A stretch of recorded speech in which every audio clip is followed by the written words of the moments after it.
On today's show, I want to talk about the difference between how I found clients in the beginning of my business and how I find clients now. A lot has changed for me in my 3.5 years in business. I started out providing one on one services so I can spend a lot more time cultivating my client base and working through the sales process with them. Now that I have a membership model, I really need to be a lot more efficient with my time, and I can't afford to sell every person in the same high touch way that I used to. I'm going to walk you through the techniques I used in the beginning of my business, some of the things I've tried along the way, and what's working now as I sell my Growth Trackers membership. I'm Lex Roman, and this is the Low Energy Leads Show.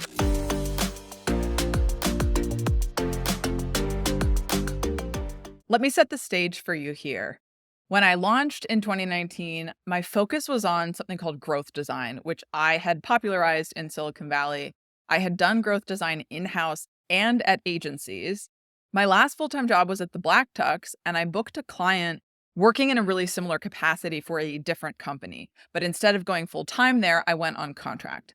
The way that I booked that first client was by looking through job boards for the kind of contract that I wanted. So I looked at, this is not the role that I took, but I looked at job postings just like this one. And I looked for things that were exactly the kind of contract and relationship I wanted with my clients.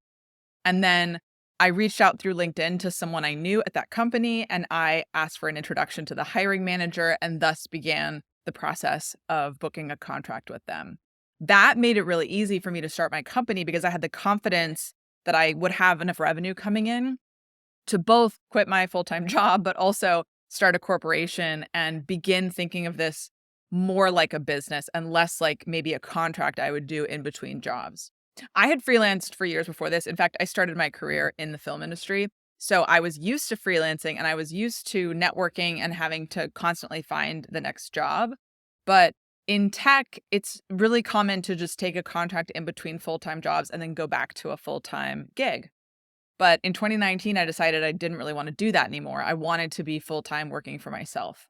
The mechanisms that I would use to find clients looked quite different from how they look now. Job boards, as I already mentioned, was really a successful strategy for me and is a great way to get your feet wet with freelancing and to think about whether or not you enjoy the process of selling yourself. It's so different from doing an interview process. And for people who are striking out with full-time interviews, I recommend all the time this approach of pitching yourself on contract because usually the interview process is much lighter weight. When I did that first contract, I did probably 2 phone interviews, and then I went on site in San Francisco. I was living in LA at that time. I went on site in San Francisco for 2 hours of interviews. I didn't have to do a portfolio review. At least I do not remember having to do a portfolio review, but I spoke with the team that I'd be working with, and it was much more a conversation about how we might work together and much less sort of a rigorous vetting process. I enjoyed it much more, and I always have. And so it was just, further affirmation for me that I was on the right path. In addition to job boards, when it came to expanding that circle of clients, past colleagues who had worked with me full time inside companies were a great way to get introduced to other companies that needed growth design support. Twitter. So my Twitter presence now is pretty non-existent, but at that time I had around 10,000 followers, many of whom were in the tech industry and in the growth space specifically.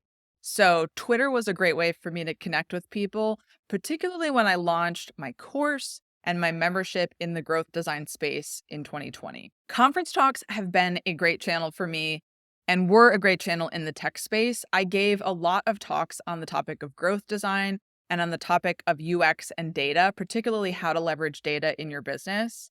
I gave a talk repeatedly called the UX of Data that was really popular in the conference circuit and led to organizations that had the problem that I was speaking about in that talk, reaching out to work with me one-on-one. And I took a couple gigs based on that. And I ended up working with a couple analytics providers. And that was a successful strategy, going to the conferences, speaking about the thing I was passionate about, and attracting inbound leads that way. In 2021, I shifted my whole model. So I no longer worked with tech companies, and I actually reduced my cost of services substantially. So back in 2019, I was charging 10 to 20K to work with me. You could work with me on a half-time basis or a full-time basis. In 2021, I shifted my audience to small business owners. And so I changed my pricing and my services to reflect this. I bundled web design, SEO, and digital marketing services together and was charging in the low thousands for that. Now, many business owners launch their business off of word of mouth, and I've actually never done that. And I found that when I switched to small business owners, I had a really hard time even leveraging my existing network to reach them. Most of my friends were unwilling to make introductions to their networks and their professional groups and things like that. And my past network in tech wasn't as relevant because they were only going to lead me to more tech clients. So I really struggled to connect with my audience, which made me turn to something like Upwork, which honestly, I really despise Upwork and Fiverr and all of those platforms for a variety of reasons, mostly because I think they exploit labor. But it was a channel at that time that I felt like I needed to leverage. And listing myself on Upwork was a real humbling moment because after many years of being recruited in Silicon Valley by Facebook, Netflix, Amazon, Uber, you name it, I was recruited by them to go on Upwork with people who have just started learning web design yesterday. It was a real wake up call, right? I was no longer differentiated in the small business space where tech companies could see my specialization, my expertise. A small business owner really couldn't. And so I listed myself on Upwork and I coaxed someone off of Upwork into working with me one-on-one. And that client was amazing. I'm so grateful for them. They were my first client for Super Easy. And I remember being on the phone with him in like June or July of 2021 and him saying to me, Lex, the next time I talk to you, you're going to be too busy to talk to me. And I'm just so grateful for clients like that. And I'm lucky that even though it's been hard for me to get clients in the small business space, the clients that I have connected with have been incredible to work with and wonderful people all around. The next big channel that surfaced for me was the Squarespace Expert Marketplace. Squarespace created this directory of Squarespace designers, marketing experts, and SEO experts where you can connect with a specific company and they will also match you with a company. Now, the downside to this was at the time I was involved with this, they were connected to 99 Designs. So Squarespace and 99 Designs was taking a large cut of what was already a really low price service. And there was an expectation about what those prices could be. So you couldn't really set your own prices. You were sort of locked into a pretty low rate. So that was very frustrating. But I did get a lot of leads from that space and was able to upsell some of them or continue to work with them in other capacities beyond that initial engagement. I've always been a big blogger, and while I was in the growth design space, my blog posts really stood out and had no problem getting ranked on Google. When I moved into small business marketing, there was a lot more noise in that space, and it was really hard for me to get seen above some of the platforms like Thumbtack, Yelp, HubSpot. What I ended up doing was pitching guest blog posts to publications that had better SEO than I did so that those could actually get seen, and that led to some leads. Professional groups is one of my favorite strategies that I still use to this day.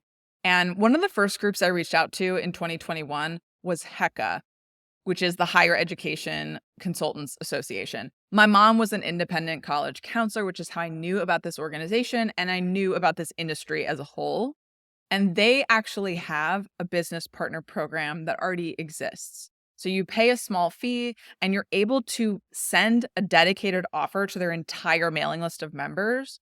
So I sent out a webinar invitation and I actually didn't get anyone to come to the webinar, but it led to several people reaching out about me doing their websites and working with them on their digital marketing. That was a really successful strategy that paid itself back multiple times over. And some of those clients I'm still working with today.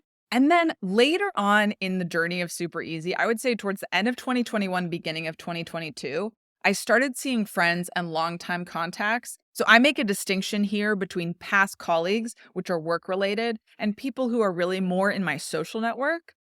Those folks started to realize what I was doing, become more aware of it, and started recommending me to people that they knew. So I finally started to get a little bit of a word of mouth engine towards the end of 2021. In the middle of 2022, I launched my membership program, which is called Growth Trackers.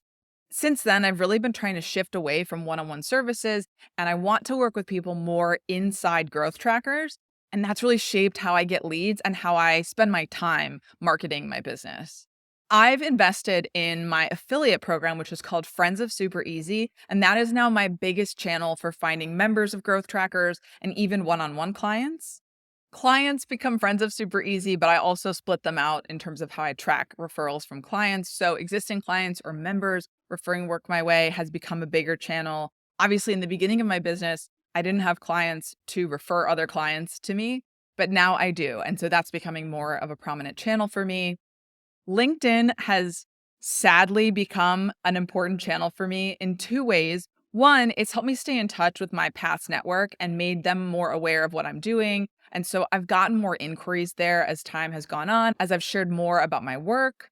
And then I also tried something last summer called Copilot AI, which did bring in a lot of leads. Now, it had other downsides, which is that it brought in a lot of low quality leads along with the higher quality leads, which wasted a lot of my time. So I did decide to stop using it. But it really taught me the power of the LinkedIn DM strategy, where you connect with people in your second degree network and build mutual relationships, particularly that's strong for partnership relationships. So working with adjacent business owners.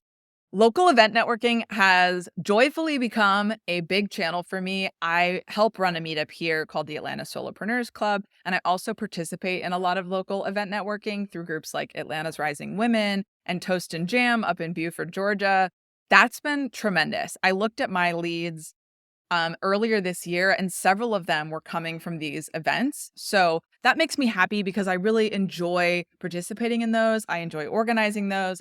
I spend so much time online that I love being in the community. And so I'm glad to see that that's paying off. And one of my last channels here is online networking. So I participate in groups like Minded Collective, Forward Female, and I spend a lot of time connecting with other business owners online too. That has paid off quite a bit. One, in just the support they provide me to keep my head in the game week after week. And two, in terms of the connections and the introductions that I get through those groups. That's been really powerful. And the collaborations that have happened there have led to lots of introductions and have led to new clients and members. I want to show you this data in Honeybook because I started using Honeybook in 2021 to track my lead sources.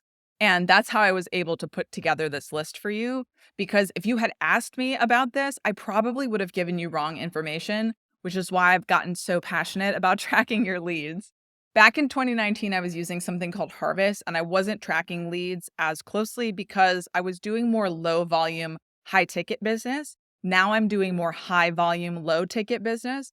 So the lead tracking becomes more important and more frequent. I started Super Easy in May of 2021. So we're going sort of mid-year to mid-year here, but you can see the Squarespace leads in here, longtime contact, Hecka, the professional group I mentioned, and industry referrals, which is Friends of Super Easy, my affiliate program. And then you can see there's a long tail of some other things in here, guest blog posts, cold outreach starting to pop up.